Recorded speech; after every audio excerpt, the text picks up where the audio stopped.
Hello, my name is Larry Belfield, and I would like to thank you for joining me on the Belfield Hour. BS for short. Yesterday we went through a tragedy. Today we realized that the full strip of the Israelites had been realized through the death of one of their daughters. Now we approach 1 Samuel. If you remember in the last book, they were full of battles and fights and skirmishes. There are lots of people suffering, especially women and children of Israel have been plagued for thousands of years, not just by other nations, but by their own actions. However, for the first time in almost 1,000 years, they're on their own. As we approach this lesson, we are learning that there is a great turmoil in the plain. War is everywhere, fighting is everywhere, and there is no one on anyone's side. It's city versus city, man versus man, and no one had an example. No one had a king. So every man did what they felt was right. They did what they felt was right to do. For the first time, these Israelites have a hold on their own community and lives, and they begin to build a system that solidified their position and their cities and their lands and their culture. It begins with a heartfelt story of the birth of Samuel, and it starts with his mother, Hannah. Hannah is a woman that desperately wants a son. So she goes to the Lord in prayer and perfectly asks the Lord to send her a son. And if he does, she promises to return him to the Lord. The Lord grants and wishes Hannah her faithful gift. And she returned her son to be raised by the priest. So much so that, or so soon that they told her that he was too young and had to come in later. But eventually, Samuel was raised by the priest.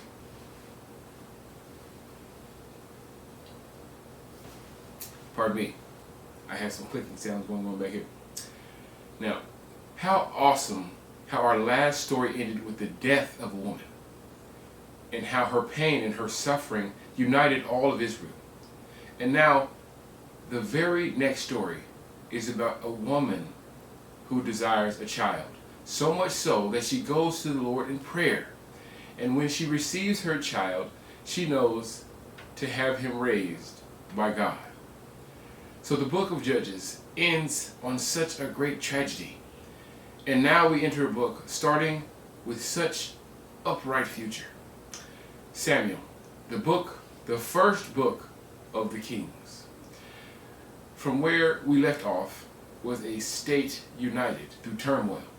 Now this next book is referred to as the Book of Kings, because this is where the Philistines stood up and began to curse the God of Israel. There was no man that could face him. He was considered a giant. He slew men for fun. He struck fear in all the heart of Israel, so much so that no one had the will to go up against him, save one. The story of David is one of the most impactful stories about one of the most prominent kings ever to walk the face of the earth. The father of Solomon, anointed of God, a true believer in Israel, a Hebrew, a man of God. His life and times tell the tale of a tumultuous region in constant war and fighting, which was once looting and taking of women and cattle and burning of cities, is now all out war. Men dressed in arms, dressed for battle, with swords, shields, and intent to kill one another. For so long there has been slavery, enslavement, one nation taking over another. Now we are face to face with no one wants to face them. No one wants to go against them. Everyone is afraid of Goliath.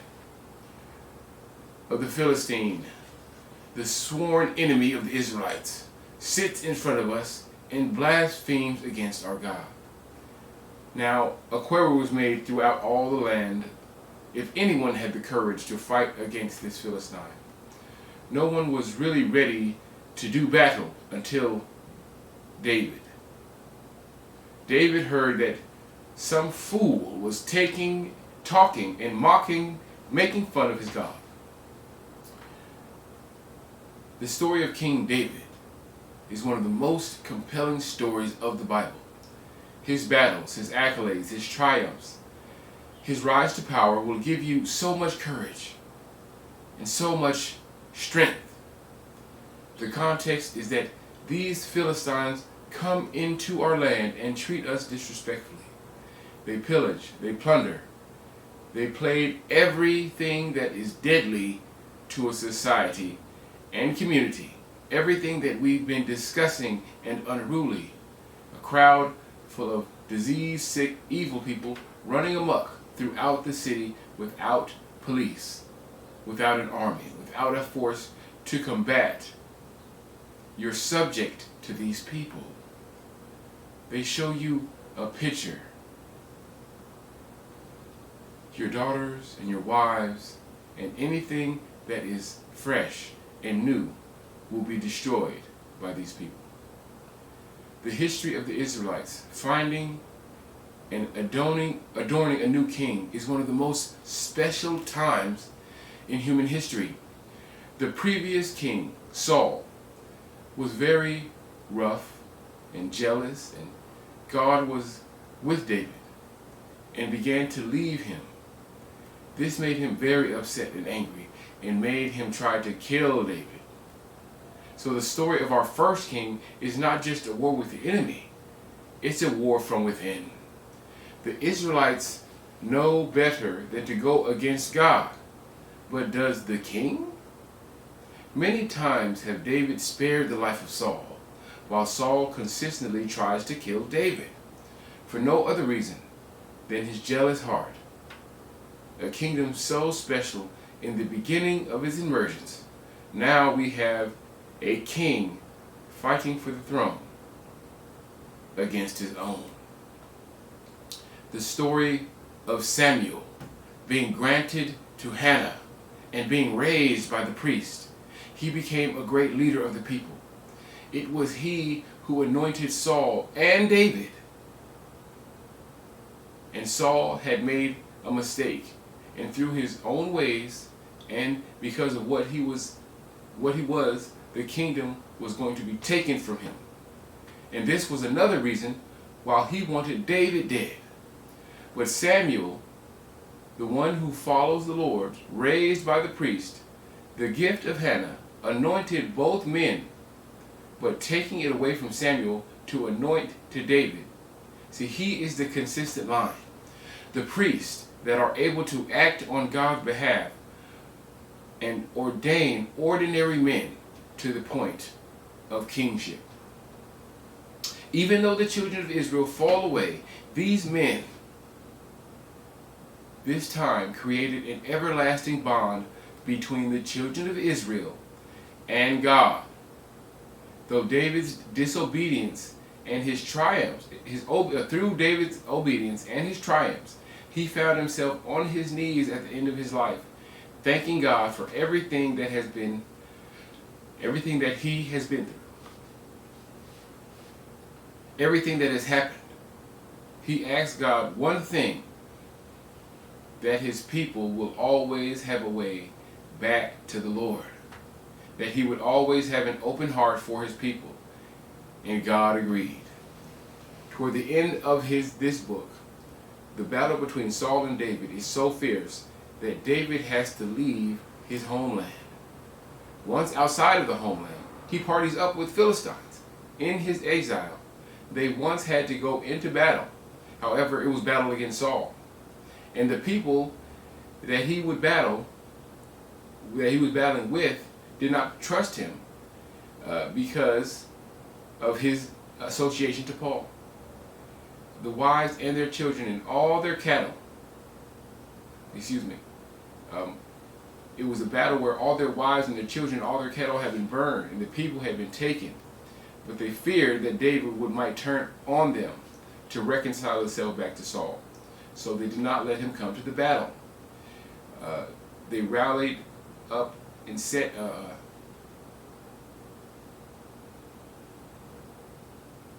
but he wanted to go because his two wives had been taken in the skirmish.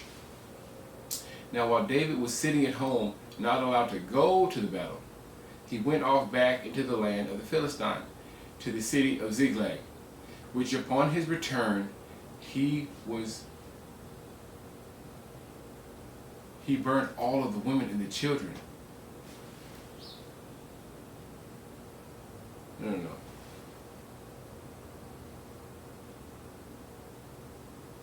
Okay, yeah, somebody, when he went back to the city where he wasn't allowed to go, and he went back to the city, he realized that everyone in the city, oh my gosh, I forgot about this, returned, and all of the women and the children were taken, and no one was killed. They just enslaved everyone. They took his dress, his robe, the effort. Oh, he took his dress robe. He grabbed the ephod, and he went into prayer. And he asked the Lord, should he pursue them? And the Lord said, yes, take 400 men with you and pursue them, and you will recover everything. So 1 Samuel 30:8, David inquired at the Lord, saying, shall I pursue after this troop? Shall I overtake them? And he answered him, pursue, for thou shalt surely overtake them, and without fail recover all. On the way they found an Egyptian in the field, and brought him to David. And they gave him something to eat. And when they talked to him, they asked him who he belonged to. And he said he was a man of Egypt.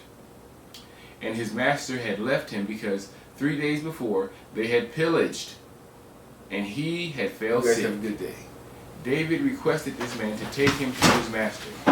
And the man asked, as long as you don't turn me into my master, I will take you to them and show you where they are. And he did. And David took everything, and he smote them from that day until the evening of the next day. And he recovered his wife back. Meanwhile, the Philistines that went to war didn't allow David to come or pursue Saul, so much that they caught up with his sons and murdered the only person left. They caught up with Saul. So the people that went to go after Saul, they were successful till there was only Saul left. And Saul and his armor bearer, the man that carries his weaponry. And he told him, Saul looked to his armor bearer, and as he was looking and seeing that the Philistines were coming to kill him, he said, kill me, to his armor bearer, for the Philistines get me and torture me. But his servant was unwilling to comply, and he was afraid to kill him. So Saul, actually, the king of the Jews, had to murder himself. This is the first book of the Kings. The children of Israel learned how to create a political system. Rather than just having a king that we listen to, we had priests, and we had judges, and we had ministers, and we had the Levites to be in our stead for God. And we had a hierarchy where you could take your problem to the lowest, and if it was bigger, you would take it up all the way up to the highest court. This is our political system today. This is how things work right now. We have a president, political cabinet, we have chiefs of staff, we have leaders of the House. There are so many people that are representatives of the state, that control the state. Rather than just having a king and everybody doing what he says, we have all of these people playing a part and carrying some facet of the government and carrying some role. And we all have not control, but we all serve and help each other, rather than have a system where we all just listen and serve a king. So that is the first book of the Kings. It is our world, our political system, our life.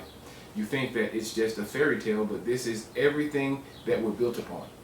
See, when we go to kings and we depend on men too heavy, we end up in fighting and war. But when we depend on God, we end up in freedom and in peace, even though we're in the most precarious of places. I'd like to thank you for joining me on the Belfield Hour. Please join me in prayer as we finish this. I did not start this with a prayer. I was moving too fast, and I did not write the prayer in on the beginning of that. And it's late today, and I'm sorry. Please forgive me. Lord, I'd like to thank you for keeping us and blessing us and strengthening us and guiding us and giving us this moment to consciously go through your word, understand and try to hear and try to focus and try to be coherent and concise and give a good effort in listening and talking to one another about your word. Thank you for this opportunity and thank you for this time. And I'd like to thank you for joining me on the Belfield Show. Amen. Please like, subscribe, share, post, comment. Go ahead and give a thumbs up too. Thank you so much, everybody.